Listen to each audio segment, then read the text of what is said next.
నమస్కారం.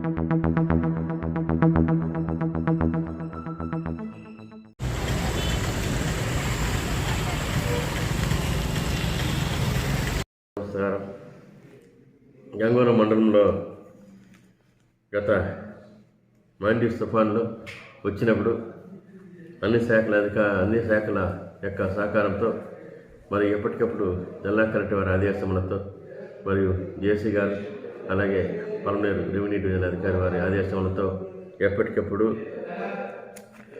అప్రమత్తంగా ఉండి కలెక్టర్ గారి సూచనలు పాటిస్తూ అప్రమత్తంగా ఉండేదాని వల్ల ఎలాంటి నష్టం జరగకుండా, ప్రాణ నష్టం జరగకుండా, అలాగే జంతు నష్టం జరగకుండా, మనము చెరువులు డ్యామేజ్ కాకుండా అన్ని విషయాల్లో కూడా మనం జాగ్రత్తలు తీసుకొని సక్సెస్ఫుల్గా తుఫాన్ను ఎదుర్కోవడం జరిగింది. అలాగే రాబోయే 3 రోజుల్లో అనగా 20వ తేదీ నుంచి 22వ తేదీ వరకు 20, 21, 22 తేదీల్లో మరో భారీ తుఫాను ఉండాలని మనకు హెచ్చరిక రావడం జరిగింది. అలాగే జిల్లా కలెక్టర్ వారి ఆదేశాల మేరకు టెలికాన్ఫరెన్స్లో కలెక్టర్ గారు ఇచ్చిన ఆదేశాల మేరకు ప్రతి ఒక్కరిని నేను అప్రమత్తం చేస్తున్నాను. ముఖ్యంగా ఆల్ డిపార్ట్మెంట్స్, అన్ని డిపార్ట్మెంట్లో లైక్ అగ్రికల్చర్, సెరికల్చర్, హార్టికల్చర్, అలాగే veterinary department, irrigation, medical department, RWS, police, fire, education అన్ని డిపార్ట్మెంట్లు అంటే మండలంలో ఉన్న అన్ని శాఖల అధికారులు కూడా అప్రమత్తంగా వాళ్ళ కింది స్థాయి సిబ్బందిని అప్రమత్తం చేయాలని కోరుతున్నాను. సో ముఖ్యంగా సచివాలయం సిబ్బంది అందరూ కూడా ఈ 3 days ఈ తుఫాను సమయంలో ఇంకో రోజు ఎక్స్ట్రా కూడా కావచ్చు, తుఫాను ముగిసే వరకు అప్రమత్తంగా ఉండి మన సచివాలయంలో హెడ్ క్వార్టర్ మెయింటైన్ చేయాలా. ప్రతి ఒక్కరూ అవసరమైనప్పుడు మనకి ఎప్పటికప్పుడు సమాచారం మన మండల కేంద్రంలో తహసీల్దార్ కార్యాలయంలో ఏర్పాటు చేసిన కంట్రోల్ రూమ్కు ఎప్పటికప్పుడు సమాచారం అందిస్తుండాలా.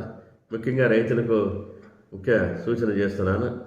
అదేమంటే రైతులు పంట నూర్పిడి చేసుకునే టైంలో ఇట్లా ముందుగా వస్తుంది, 20వ తేదీ వస్తుంది కాబట్టి తుఫాను ఈ 2-3 డేస్లో మీరు వెంటనే మీ యొక్క ధాన్యాన్ని ఇంటికి కోతలంతా కోసిన తర్వాత ధాన్యాన్ని పొలంలో స్టాక్ పెట్టకుండా ఇంటికి చేరవేసుకోవాలని చెప్పేసి నేను రైతులకు అందరూ సూచన చేస్తున్నాను.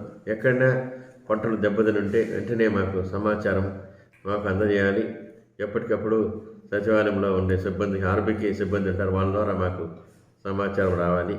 రైతులు ముఖ్యంగా దెబ్బతినకూడని ఉద్దేశంలో కలెక్టర్ గారు రైతులకు ఎక్కువ, ప్రభుత్వం కూడా కలెక్టర్ గారు కూడా రైతులకు పెద్దపీట వేస్తున్నారు.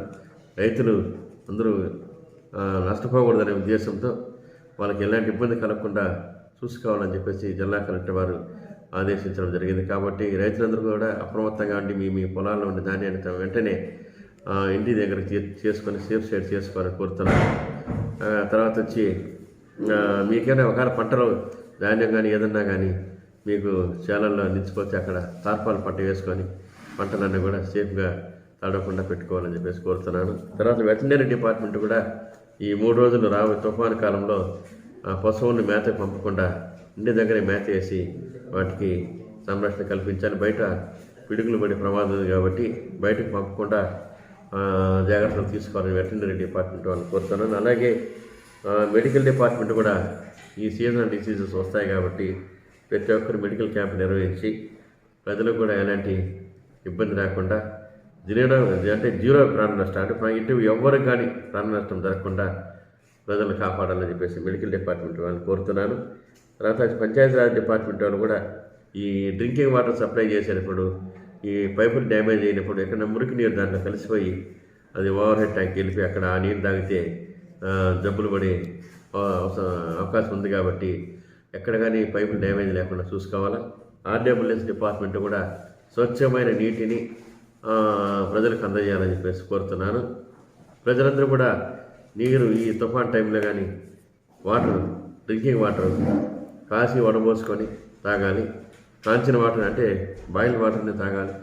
దాన్ని బాయిల్ వాటర్ అయిన తర్వాత దాన్ని చల్లార్చుకొని తాగాలని చెప్పేసి ఎటువంటి జబ్బులు బాధ పడకుండా జాగ్రత్తలు తీసుకోవాలని కోరుతాను. బయట ఎట్టి పరిస్థితుల్లో కూడా ప్రజలు కూడా తుఫాన్ టైంలో అవసరమైతే తప్ప బయటికి రాకూడదని చెప్పేసి అప్రమత్తంగా ఉండాలని కోరుతున్నాను. అలాగే పోలీస్ డిపార్ట్మెంట్ కూడా వారిని కూడా నేను కోరేది ఏమంటే కాజువేల దగ్గర, బ్రిడ్జిల దగ్గర రోడ్డు పైన ఓవర్ఫ్లో అవుతా ఉంటే వాటర్ ఏమైనా పోతూ ఉంటే కానీ ఆ సైడ్ ఈ సైడ్ రెండు పక్కల వాళ్ళని ప్రజల్ని కానీ ఆపాలి. రెండేది వచ్చి అక్కడ అప్రమత్తంగా 2 కానిస్టేబుల్ పెట్టి ఈ ట్రాఫిక్ కూడా నిలిపేయాలని చెప్పేసి కోరుతున్నాం. ముఖ్యంగా దండపల్లి రోడ్లో కౌండిన్న ఎవరు, అలాగే కూర్నిపల్లి రోడ్డు, తర్వాత వచ్చి ఏటిగడ్డ టీరావరెడ్డి వాళ్ళ ఇంటి దగ్గర పోయి అక్కడ కలవట్టు ఆ కౌండిన్న నది దగ్గర కూడా మొబ్బోలపట్టి బ్యాక్ సైడ్ వస్తుంది.